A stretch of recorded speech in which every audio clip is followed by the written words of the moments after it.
तो इस वीडियो में बेसिकली मैं कास्ट क्लास पावर के बारे में बताने वाली हूँ. तो this come under social stratification. तो this was basically a revised version of what he has done in his PhD thesis में. उन्होंने जो दिल्ली यूनिवर्सिटी में किया था, जो कि उन्होंने अपने टीचर एम.एन. श्रीनिवास के अंडर या फिर गाइडेंस एम.एन. श्रीनिवास के अंडर किया था.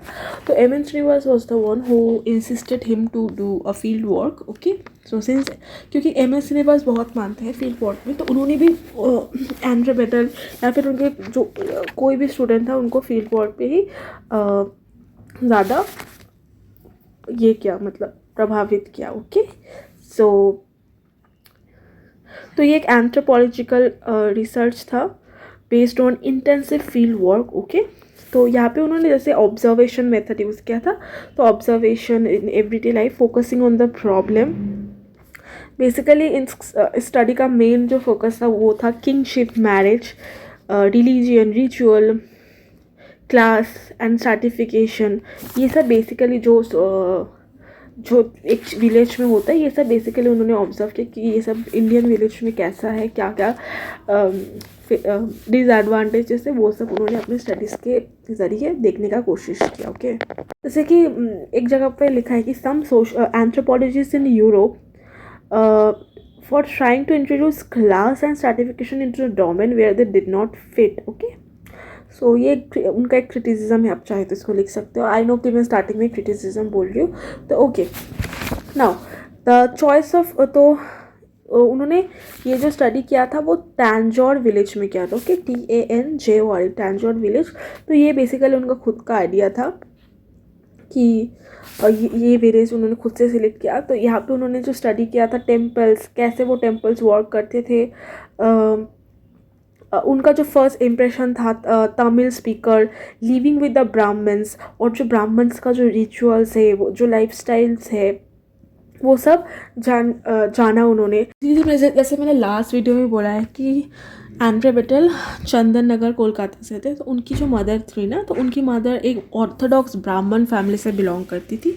एंड उनकी जो ग्रैंड मदर थी वो बहुत ज़्यादा रिलीजियस थी. तो उनको बेसिकली ये सब देखने का आदत था, पर फिर भी साउथ इंडियन का प्रैक्टिस उनके लिए थोड़ा न्यू था. फिर भी he tried to observe all this. Okay, तो बेसिकली विलेज का नाम था श्रीपुरम विलेज. ओके, तो बट वो तंजौर डिस्ट्रिक्ट में था. ओके, तो कंफ्यूज मत होना कि श्रीपुरम विलेज एक जगह, तंजौर वो एक ही है, बट इसे श्रीपुरम विलेज का नाम है and Tanjore is the name of the district. तो वो जब ये स्टडी कर रहे थे, तो वो अपना जो विलेज का जो मेमोरीज था उसको रिकॉल करने का कोशिश कर रहा था, जो कि उन्होंने बेसिकली कैलकाटा में वो देखे थे. ओके, तो बेसिकली वो कॉन्ट्रास्ट करने का कोशिश कर रहे थे between the behaviour of Brahmin in cities and in countryside. या फिर वो देख रहे थे कि कैसा बिहेवियर है जो विडोज, मतलब जो विधवा लोगों का क्या बिहेवियर है, how they stage in Tanjore. He was surprise with the relationship between cast.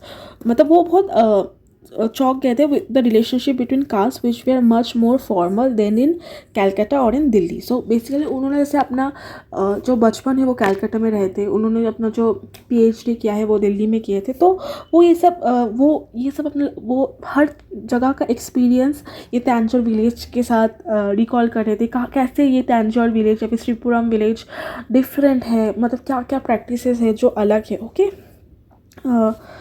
तो उन्होंने जो ये अपना फील्ड वर्क किया था, ये बेसिकली 10 days के लिए किया था. This was a micro empirical study. Okay, ऐसा नहीं कि कभी किसी ने कास्ट के बारे में स्टडी नहीं किया था.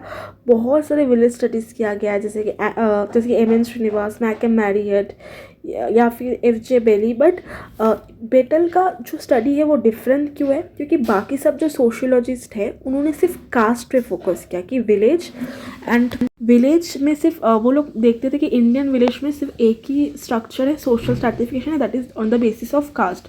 बट एंड्रे बेटल जो थे वो थोड़े डिफरेंट है. उन्होंने कास्ट को तो देखा बट क्लास एंड पावर इसको भी इंक्लूड किया. तो इनका स्टडी थोड़ा डिफरेंट होता है. ओके, तो उन्होंने देखा change is a fundamental feature of social structure in Sripuram today. Okay, जैसे मैंने बोला कि उन्होंने जब स्टडी कर रहे थे तब बेसिकली इंडिपेंडेंस का ही टाइम था, आप समझ लो। तो बहुत सब कुछ चेंज हो रहा था, चाहे चाहे वो पॉलिटिकली चेंज हो रहा था या फिर क्लास स्ट्रक्चर में बहुत चेंज हो रहा था।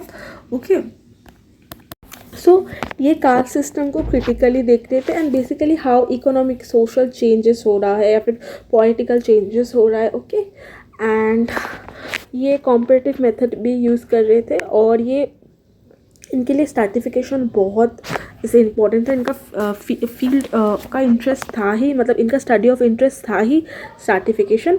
और ये जैसे मैंने पहले लास्ट वीडियो में भी बोला, he is trying to bridge the gap between sociology and anthropology, और ये एक न्यू डायमेंशन देना चाह रहे थे। ओके, एंड वो जो एस्पेक्ट है सब कास्ट का, वो भी ये अपने स्टडीज़ में ला रहे हैं। This harmony and conflict village में, या फिर जो अनइक्वल एक्सेस है लैंड होल्डिंग का, power, status, pioneer to village studies, ये सबको इंक्लूड कर रहे थे। एंड उन्होंने अपने स्टडी में एक इंटरैक्शनल अप्रोच यूज़ किया है rather than यूनिडायमेंशनल approach.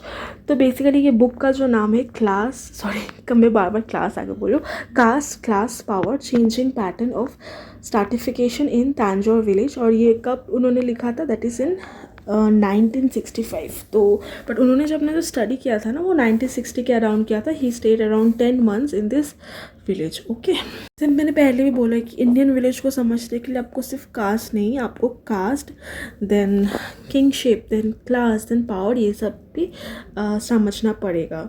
So according to him, structural aspect, caste mainly economic and political dimension have remained undetermined by other aspect. Okay, तो उन्होंने स्टडी किया है कि रिलेशनशिप बिटवीन जो upper caste and lower caste का क्या रिलेशनशिप है, जिनके पास लैंड है उनका क्या रिलेशन है लैंडलेस पीपल के साथ, या फिर उन्होंने अपने स्टडीज़ में जाचमानीस या कामीन्स का भी रिलेशनशिप देखा है कि उनमें क्या पावर डिफरेंसेस होता है।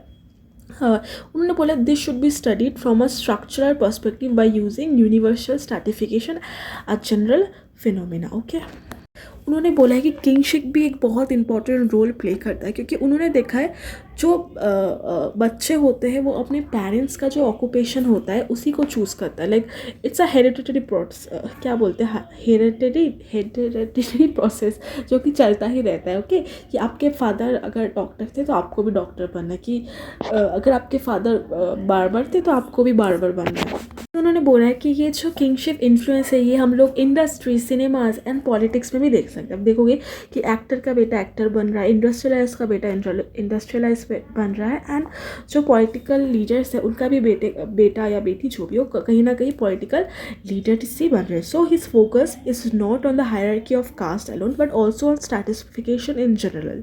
सो okay, his understanding of caste is reflexive and does not take a stereotypical approach. Okay, so I hope you're understanding.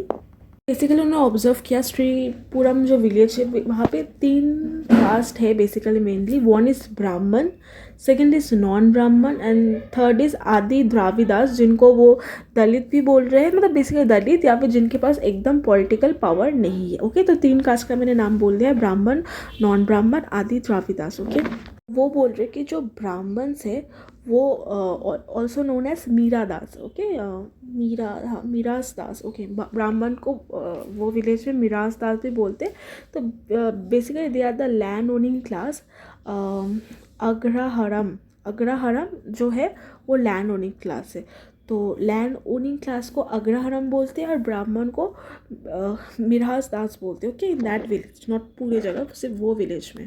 तो उन्होंने ऑब्जर्व किया श्रीपुरम विलेज में ऐसा नहीं कि जो ब्राह्मण है जो आदि द्राविडियास या फिर जो डिप्रेस या फिर जो लोअर कास्ट है उनसे डिफरेंस रख रहे।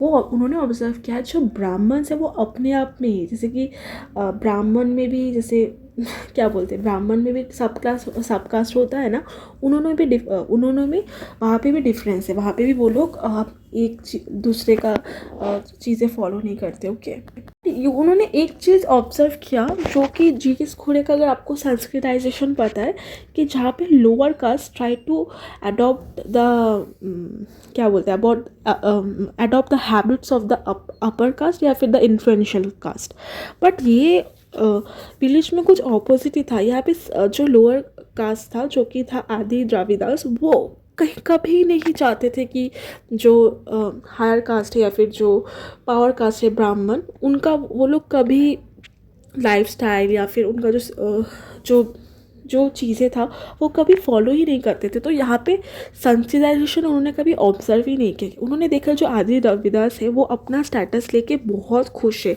वो उल्टा ब्राह्मण को अवॉइड करते थे कि जिससे कि उनका जो कास्ट है, उनका जो प्योरिटी है, मतलब आदि देवदास का जो यूनिकनेस है वो ब्राह्मण के साथ मिक्स करके ख़राब ना हो जाए। तो ये एक बहुत ही डिफरेंट थिंग है जो कि एंड्रे बेटल ने ऑब्जर्व किया। उन्होंने एक एग्जाम्पल दिया है आयनगढ़ ब्राह्मण्स। तो ब्राह्मण्स में भी सॉफ्ट कास्ट जैसे होता है ना। तो Iyengar Brahmin are the toppest and the purest Brahmin in Sripuram village.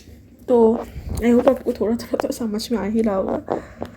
तो एंड्रे बेटल ने ऑब्जर्व किया जो एजुकेशन है जब से वो ओपन बन गया है, क्योंकि आपको पता है पहले जो एजुकेशन था वो सिर्फ ब्राह्मण या फिर जो अपर कास्ट था वही लोग एक्सेस कर पाते थे। बट जब से एजुकेशन मतलब सब जगह के लोगों को like to all class caste लोगों को मिलने लगा, तो जो द्राविडियन जो कि लोअर क्लास था श्रीपुरम विलेज में वो भी वाइट कलर जॉब में आने लगे।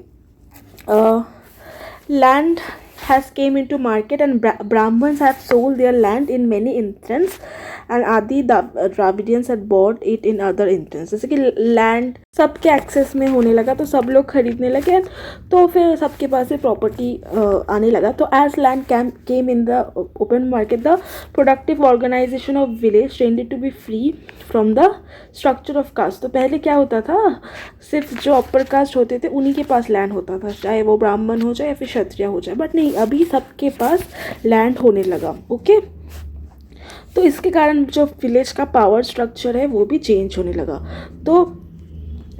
तो caste is now not only determinant of status and power.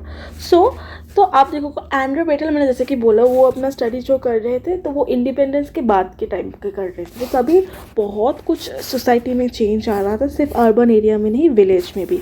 तो उन्होंने देखा जो shift from traditional occupation also impacted social standing of caste group.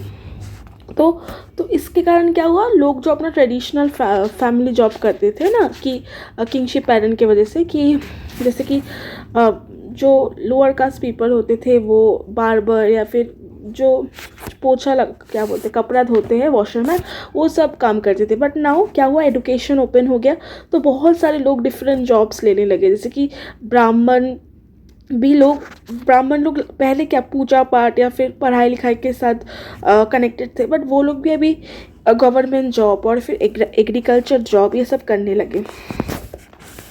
तो इसके कारण क्या हुआ, ब्राह्मण का जो रिलेशन था अदर कास्ट के साथ वो भी इम्पैक्ट हुआ। ओके, नाउ सो जैसे कि factors like education, secularism of society, occupation, migration, policies and demography, ये सब कुछ इफेक्ट किया for a change in the village structure of Sripuram. Yogendra Singh ने बोला है कि भले चेंज तो आया है सोसाइटी में but due to all this reasons, but it is selective modernisation, not complete modernisation. Okay, now क्या हुआ, और जैसे कि मैंने एंड्रे बेटल के बारे में ये वीडियो में मैं थोड़ा बोल के कंप्लीट करी हूँ। नेक्स्ट पार्ट में मैं और डिटेल्स में कास्ट एंड पावर डिस्कस करूँगी। तो उनका जो मेन बेसिक उन्होंने फीचर्स बोला था, दैट इज़ कास्ट का, वो भी मैं नेक्स्ट वीडियो में बोलूँगी। एंड उनके हिसाब से कास्ट का जो फ्यूचर होगा, that is social dynamics to be a more complex caste, class and power nexus. Caste is no longer based on the basis of occupation. तो ये था एंड्रे बेटल का व्यू पार्ट 1 का। नेक्स्ट वीडियो में मैं और details में share करती हूँ। Okay, thanks for watching, bye guys.